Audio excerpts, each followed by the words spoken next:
We set up summer school because there's a massive summer dip for children, and we find that some children don't do very much over the holidays. They don't leave Lee, and there's a big they don't pick up a pencil or do any reading or anything like that over the summer holidays. So by bringing them back for a week during the summer holidays, we find that works really well. We don't do it the last week, we do it the week before, because we know they're tired by Friday, they've got a week to recover, but they're back into the swing of school. We've had the bikes again this year. We've had, I think it was 5 or 6 children who couldn't ride a bike on Monday who are now riding without stabilisers. So we've had 2 staff out there just giving children confidence, and of course the playground's great because you've got that good run up and down to get them riding and balancing without stabilisers. So it's a good investment, and one woman's just said to me, it's a birthday in 2 weeks, we're going to get her a bike. So that's lovely. You're doing really, really well, aren't you, Emily? We're getting there, we're not quite there yet, but I think we will be by the end of today, definitely. Do you? Yeah. Good. It's too hard for me at home with like stabilisers, so Mrs. Halliwell's gonna teach me. Because Mrs. Warner said Mrs. Halliwell is the best bike riding teacher. Everyone says that she's the bike riding queen.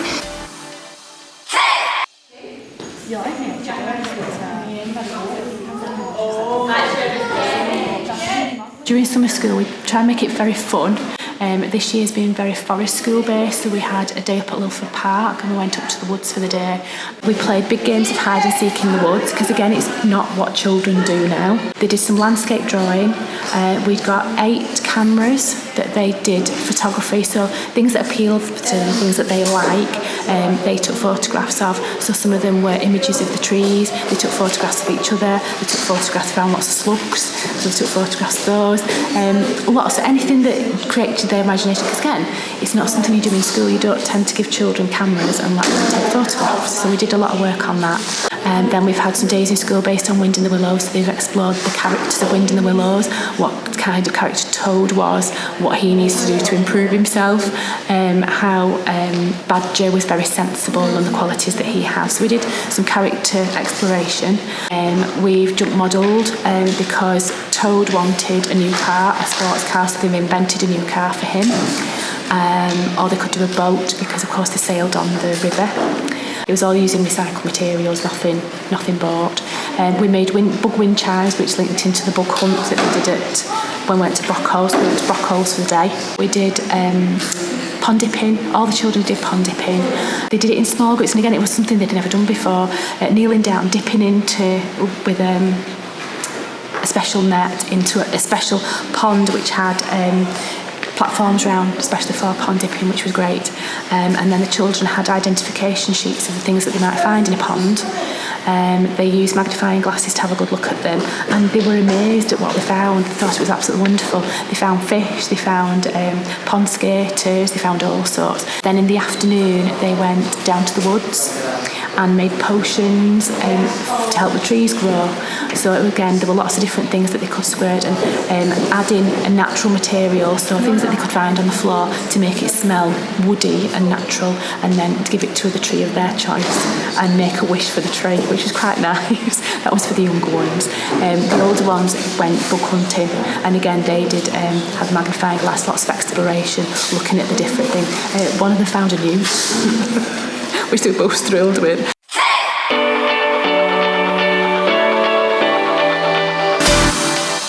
Summer school, we find with children a lot of skills. That we build up their independence, so through the sandwich making and things like that.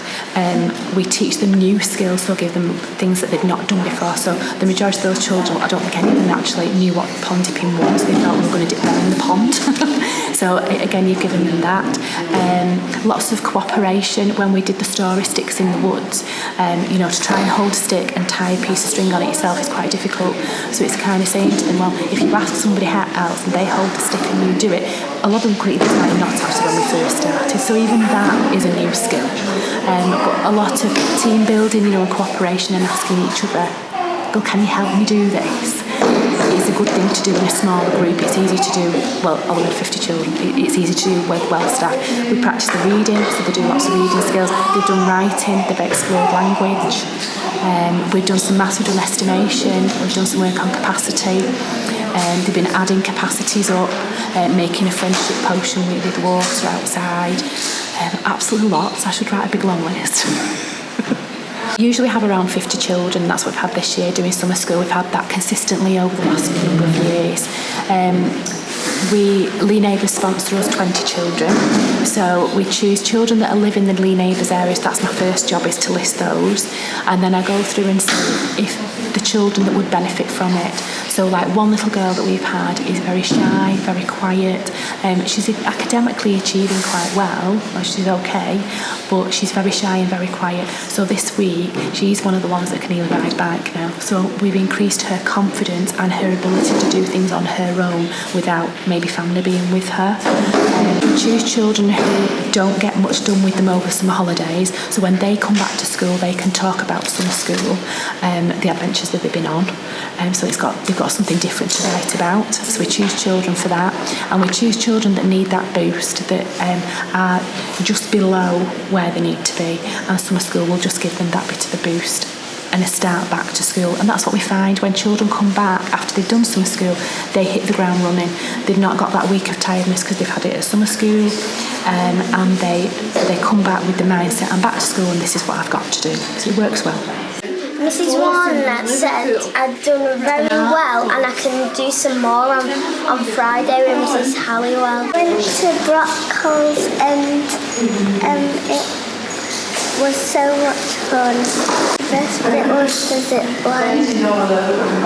Coming home excited every day because she's learned to ride a bike without stabilisers here. Creativity. Yeah. And I've learned how to do the story sticks. It gives them an opportunity to experience things that they might not get to do otherwise, like some of the trips out and things like that, you might not get a chance to do. And also, some of the modelling and the crafts, and we've got the bikes outside, so they're riding on bikes and things like that. So it's really good. It's a really valuable thing, I think, for them to do. And it's just a week, so we still get the rest of the holiday. But yeah, and they get bored, so it keeps them interested as well. So it's really good.